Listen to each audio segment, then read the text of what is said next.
thank you. In January, I became a Community Engagement Officer for the Museum of Cambridge, which was the Folk Museum, if you notice that. And here is our mission. Let me read it from over here. We exist as a place where people discover and celebrate the diverse stories of Cambridge, its surroundings and its people. As we continue to preserve and interpret a dynamic collection, we unlock the past for present and future generations. Connecting communities, we provide a sense of place, identity and heritage. So I felt like we were well suited. I like this job. This is, we're good for each other. So this is what we're doing in the museum, and we're doing it through, thank you, Capturing Cambridge, which is a project gathering stories to create a social history map of Cambridge, which is what I'm going to tell you about, how we'll do that. Developing the museum as a venue, a resource centre, and a home for local and community history projects in Cambridge. So, yeah, I'm going to be talking about how we do that, how we develop it, and how we get people involved. Firstly, I'm going to introduce you to Shelley, who is my partner in at Capturing Cambridge. She's the manager of the project. She's also an academic historian, a researcher, an editor, and an oral historian. And she also has a strong commitment to equality, diversity, and inclusion. Essentially, I wanted to introduce her at this point because I'm not a historian. I thought if anybody has any questions, I'm just going to say that's Shelley's department. If there's something historical that I don't know. Here, oh, sorry, actually, could you just ping back? I'm just going to say, look, this is the big fat peace bomb, and this is a toy made by somebody called Dr. Tom Karen, who, among other things, also designed the chopper bike and the marble run, and he came to the museum interested in developing a project around toys there, so that was good, I like that. Okay, so going back to Capturing Cambridge, developing the museum as a venue, resource centre and home. Okay, I'll tell you a little bit about how we do it. So, we're okay on that one for a minute? Firstly, we support existing projects that are looking at heritage. And this is an example which was a little bit like a gift from the gods this morning when I received it when I was putting together this presentation. So this morning I got this message. A random question. Does the museum have any items we could display at a 30th anniversary event for Diverse? Anything with a sexual health history? I know it's bizarre, but we'd love to get our hands on ancient vibrators, etc. So firstly, I was like thrilled to be the go-to woman to find ancient vibrators, and I could say, yes, we have. We've got at least one in the collection, which we have. So I could put the person, so I connected the person up with Charlotte, our collections officer at the museum, and they can have access to our ancient vibrator. It may be accession, which may mean that it can't leave which would mean that it couldn't leave the museum, but we can look at other ways where it could be integrated into a project. For instance, we could make part of a film talking about it, or we could have the talk at the museum. There could be a display of diverse at the museum. The people that emailed me can come and look through our archives. They could have an exhibition in our community cabinet, which is a cabinet that we have for visiting exhibitions from the community, Cambridge community. I also recently, through this, chatted or got in contact with two chaps who set up the First Aid's helpline in Cambridge in the 80s, and so I was going to do an oral history project with them for this, for Capturing Cambridge, but actually maybe somebody from Diverse would like to do that, and then we could also offer training in how to interview for oral history, and we can lend out the equipment to do it as well. So these are some of the things that we can offer as a museum and as Capturing Cambridge. And then we can have it featured, hopefully, on our Capturing Cambridge website, which is where all the stories are gathered and archived and shared, which I'll show you in a bit. So that's an example of how we can support an existing project. It may be that you have a project that is a similar project, heritage project, that is finished and you would like to showcase it at the museum, which we could also host either in the museum or online. Or you may just have a spark of an idea which we could develop and support. So we could do that through networking and developing the idea, and we can support it in writing funding bids and being a heritage partner. So Shirley and I hold community drop-ins in the Porter room at the museum every Friday afternoon between 2 and 4. So people can come along and chat and develop ideas there, find out more about what we're up to, have a cup of tea.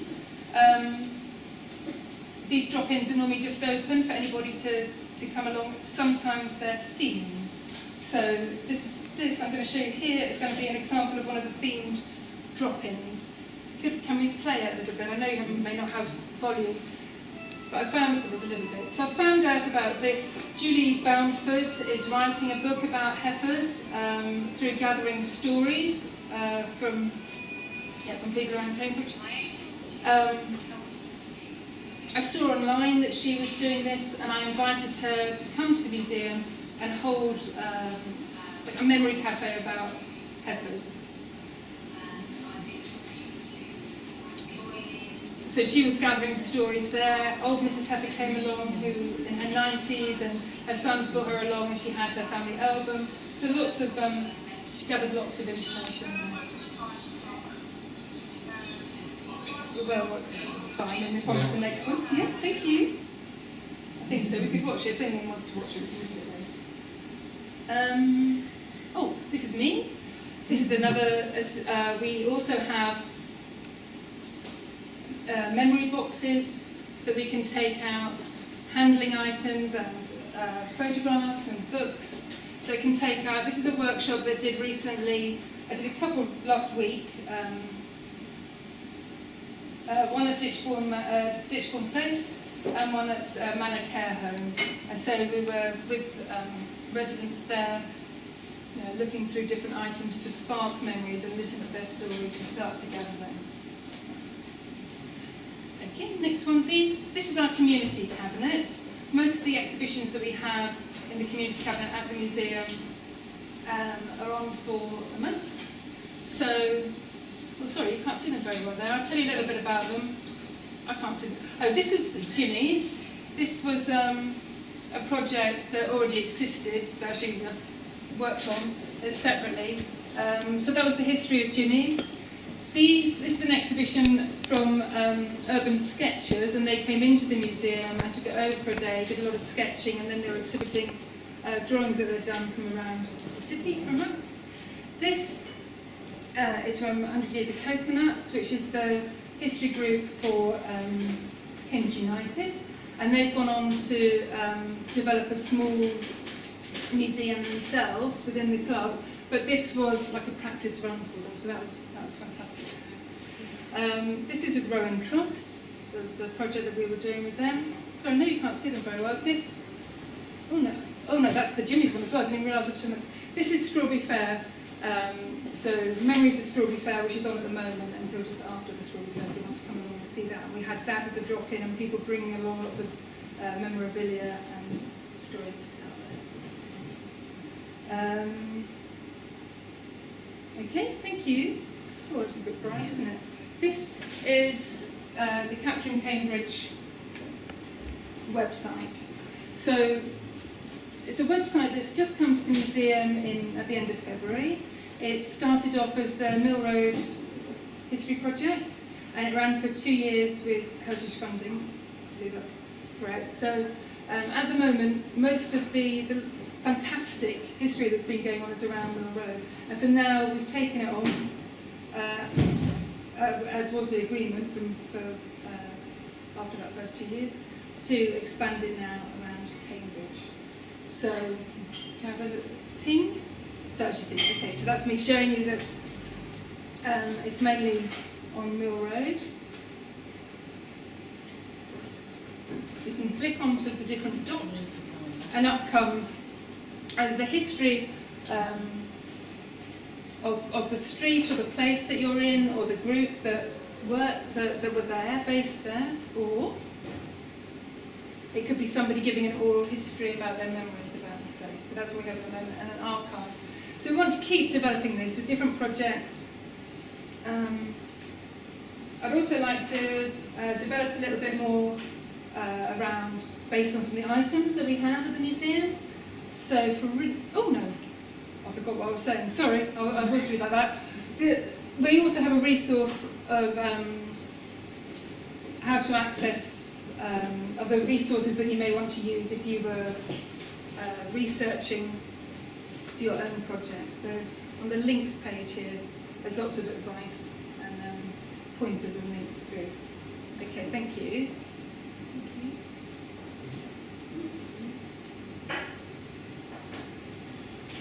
This is one of the, we have an exhibit about the Muffin Man in the museum. So I'm saying this because I had a fantastic conversation with a few people last week. So, and it's an example of how I'd like to start to interpret the collection. So from within the museum, looking at different items that we have and pinning them to different places in the city, but also interpreting the collection with sort of different stories, different interpretations from people. So, this is the Muffin Man. He was in Cambridge, it's Victorian times. He has the muffins on his head. In the museum, we have the photograph, we have the bell, and we have a story about him. So, I was talking last week, going around the museum with a woman from Bangladesh and another from the West Indies. And we ended up talking about muffins, talking about the different women that they remembered carrying food, about the Candy Floss Man and the bells and the Bombay Mix song, and then we all finished singing the Muffin Man song. So how all these stories can interconnect. At the same time, we were in another room with the Fenland collection, and there's a big sort of 19th century sieve, you sort out the grain. And again, the woman was telling me, I was chatting to, was telling me about her grandmother in Bangladesh and how she made a similar sieve from bamboo, and how she made a lot of tools, similar tools that we had there from bamboo. And then I was talking to this Kurdish man a couple of days later, and he was telling me that at the same sort of sieve in Iraq, the first 3 days of a child's life, the child sleeps in a sieve like this, and it sorts out the good from the bad, and then you have a good child, and he had that himself. So it's like fantastic, these same objects and about the different stories. I don't know. I was like, is that again? Why do I do that? He was good, he said he's good, I think it works. I think I spoke too soon, because I think I'm coming up to summary already. You have to ask me lots of questions. Yes, I am, summarising. So, we can ask me lots of questions. Capturing Cambridge. So I'm going to talk slowly now.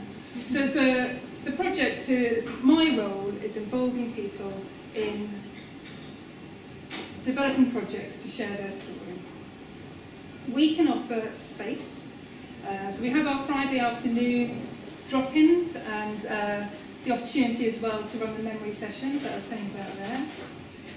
We're also closed to the public on Mondays, so if you are involved in a group that may not otherwise access the museum, we'd be able to bring them along on a Monday. We've got use of the inner quarter, which is our tea room, and it's also our classroom sometimes, so where we could hold workshops in there. That's free for Cambridge groups that tie into Capturing Cambridge. We also can host sort of relevant events in the evenings to give talks. So, for instance, Julie, who you saw talking about Heifers, when she's done her book, she's going to have it launched at Heifers. But then she's going to come to us for an evening to talk about how she developed the project and how she researched it and wrote it. So that's an example of the sort of event that we could have there. Do have that. We also have our archives. Come and research them, use them, look at our photographs. If you'd like to volunteer to help us sort them out, that'd be great. We have our community cabinet, as you saw, which different groups can display the work they've done in there. So we've got, at the moment, we've got Strawberry Fair. Next, I've been gathering Cambridge refugee stories, which we'll be showing in there, and then running some workshops and events over that month. What else? We can offer training for oral history, or the blogging and filming and how to post onto the website, and volunteering opportunities. And we can help support with bibs. And then, of course, we've got our platform for sharing and archiving with our website. Ask me some questions now so that I can suddenly finish, please. Yes.